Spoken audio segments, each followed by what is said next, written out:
Terima kasih pemirsa, Anda masih bersama kami.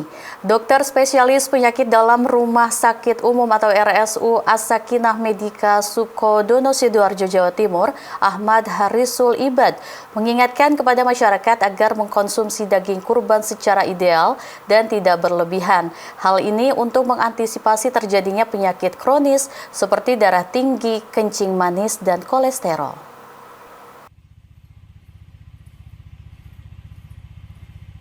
Amal Usaha Muhammadiyah Bidang Kesehatan Pimpinan Cabang Muhammadiyah Sepanjang memberikan perhatian khusus bagi masyarakat yang akan mengkonsumsi olahan daging kurban pada momentum Hari Raya Idul Adha mendatang. Dokter spesialis penyakit dalam RSU As-Sakinah Medika Sukodono, Ahmad Harisul Ibad, membagikan tips aman memakan daging kurban seperti kambing dan sapi untuk mencegah risiko kesehatan. Dr. Ahmad Harisul Ibad mengungkapkan mengkonsumsi olahan daging kurban idealnya 100 hingga 150 gram per hari. Karena mengkonsumsi olahan daging kurban secara berlebihan bisa menyebabkan penyakit kronis seperti darah tinggi, kencing manis, dan kolesterol. Untuk mengantisipasi hal tersebut, Dr. Ahmad Harisul Ibad menyarankan kepada masyarakat sesaat setelah mengkonsumsi daging kurban agar mengkonsumsi sayuran dan buah-buahan. Tujuannya adalah untuk memperlancar pencernaan. Jadi, memang sebentar lagi kita Idul Kurban ya. Kadang masyarakat itu seringkali konsumsi daging-dagingan itu dalam jumlah yang cukup banyak atau bahkan sampai berlebihan. Padahal sebenarnya ada porsi ideal ya yang bisa dikonsumsi masyarakat ya, baik itu yang tidak mempunyai penyakit kronis, misalnya kencing manis, darah tinggi, atau kolesterol tinggi, dan orang-orang yang mempunyai penyakit kronis. Nah, idealnya orang-orang yang tidak punya penyakit kronis ya, itu daging yang bisa dikonsumsi kurang lebih 100-150 gram per hari. Sedangkan untuk pasien-pasien atau orang-orang yang menderita penyakit kronis, yang disarankan itu kurang lebih 50-80 gram per hari. Atau kira-kira 2-3 potong daging kurban ya. Dan konsumsinya 2-3 kali dalam seminggu. Nah, jadi kalau sebelum kita mengolah atau menyimpan daging kurban, mungkin terlebih dahulu ya kita harus memilih daging yang benar-benar segar dan berkualitas. Nah, daging yang segar dan yang berkualitas itu seperti apa? Itu dagingnya itu masih merah cerah, kemudian teksturnya itu masih kenyal, tidak berbau dan tidak berlendir. Ya, kemudian pengolahannya sebisa mungkin dipotong kecil-kecil terlebih dahulu. Fungsinya apa? Agar memudahkan memasak dan mencegah pencairan yang berulang. Nah, karena daging yang dibiarkan lama, dia akan nanti kan keluar cairan. Nah, cairan ini bisa memicu munculnya kuman atau bakteri yang menyebabkan komplikasi penyakit. Nah, untuk penyakit kronis sendiri sebenarnya yang kita dominan ya, paling dominan itu ya kencing manis, ya diabetes mellitus, kemudian hipertensi atau darah tinggi, ya, kemudian kolesterol yang tinggi atau dislipidemia. Itu yang paling sering terjadi pada masyarakat. Agar daging kurban tetap bertahan lebih lama, Dr. Ahmad Harisul Ibad menyarankan sebaiknya daging kurban disimpan di chiller atau freezer. Jika disimpan di chiller, daging kurban akan bertahan 2 hingga 3 hari. Sedangkan jika disimpan di freezer bisa bertahan beberapa minggu. Muhammad Khalid memberitakan dari Sidoarjo, Jawa Timur. Pemirsa, siswi Sekolah Menengah Pertama Muhammadiyah 2 Taman atau SPEM Duta Kabupaten Sidoarjo, Jawa Timur berhasil meraih 36 medali dan piala di ajang kejuaraan renang tingkat kabupaten, provinsi, hingga nasional. Siswa kelas 7 ini bercita-cita ingin menjadi atlet renang tingkat Asia atau internasional.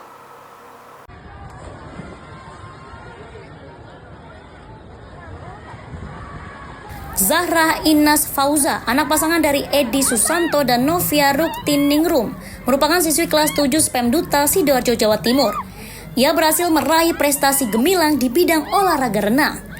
Tak tanggung-tanggung, sejak 5 tahun terakhir ini Zahra berhasil meraih 36 medali dan piala pada kejuaraan renang tingkat kabupaten, provinsi, hingga nasional.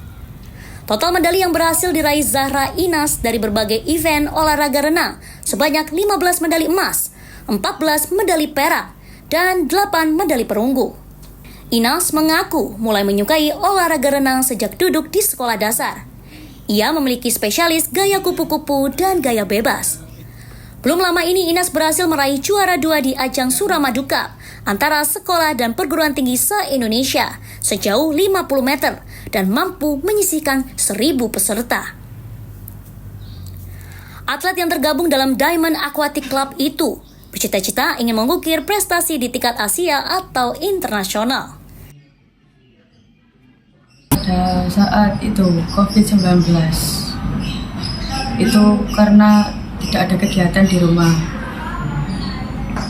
Dulunya tidak, tapi sekarang ada waktu berenang terus, jadi saya suka renang sekarang.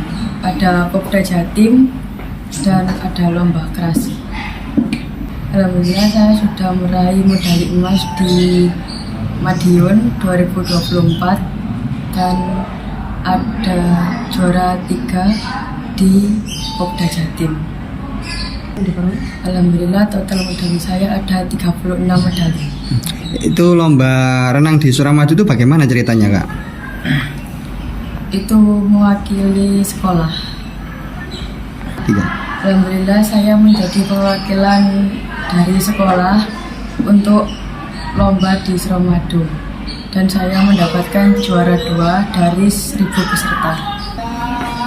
Karena saya sebelum turun sudah berdoa dan sudah diajari teknik-tekniknya untuk berenang dengan benar. Kita jangan malas-malas untuk berlatih agar kita mendapatkan hasil yang maksimal. Selamat ya, lainnya mudah-mudahan terus berprestasi. Kepala SMP Muhammadiyah 2 Taman Sidoarjo Zainal Arif Fahrudi Kabupaten, Provinsi, mengaku bangga nasional kepada ya. Zahra Inas atas prestasi yang diraih pada kejuaraan renang. Hal itu terbukti bahwa siswi SPEM Duta tidak hanya unggul di bidang akademik, namun juga berprestasi di bidang olahraga. Pihak sekolah juga senantiasa mendukung, memfasilitasi, dan memberikan apresiasi bagi siswa yang telah meraih prestasi baik di bidang keilmuan maupun olahraga. Kami dari pimpinan sekolah merasa bersyukur sekali karena anak dari Ines ini masih kelas 7. Sebelumnya sudah ada juga berturut-turut itu dari Mbak Jut itu juga renang yang di Kalimantan, tapi ini masih kelas 7 Mbak Ines ini. Prestasinya hampir sudah 36 medali. Jadi kebanggaan atau bagaimana Pak di SPEM Duta ini, Pak? Sangat inspiratif buat teman-teman yang lain bahwa kita punya tagline semuanya bisa berprestasi dalam bentuk apapun itu, baik non akademik maupun yang akademik. Motivasi yang diberikan sekolah kepada atlet atau terutama anak-anak berbakat berprestasi seperti apa? Semuanya kita fasilitasi sehingga anak-anak itu nyaman dengan semua talentnya, sehingga anak-anak seperti Mbak Ines ini juga kita kasih kebebasan untuk mengikuti kegiatan apapun, dan demi penggantinya nanti ada matrikulasi atau tambahan pembelajaran di luar jam pelajaran. Biasanya kasih beasiswa, ada pembebasan SPP, itu baik akademik maupun non akademik. Tidak hanya Zahra Inas, ratusan siswa-siswi SPEM Duta lainnya juga berhasil meraih prestasi sesuai dengan bakatnya masing-masing. Bahkan untuk memotivasi dan memberikan semangat bagi siswa lain, pihak sekolah memajang foto para juara SPEM Duta ke dalam figura. Kemudian dipasang di area resepsionis dan ruang sekolah. Pihak sekolah juga memberikan apresiasi kepada siswa berprestasi dengan memberikan beasiswa pendidikan agar mereka tetap semangat belajar dan bersyukur atas prestasi yang telah diraihnya. Muhammad Khalid memberitakan dari Sidoarjo, Jawa Timur.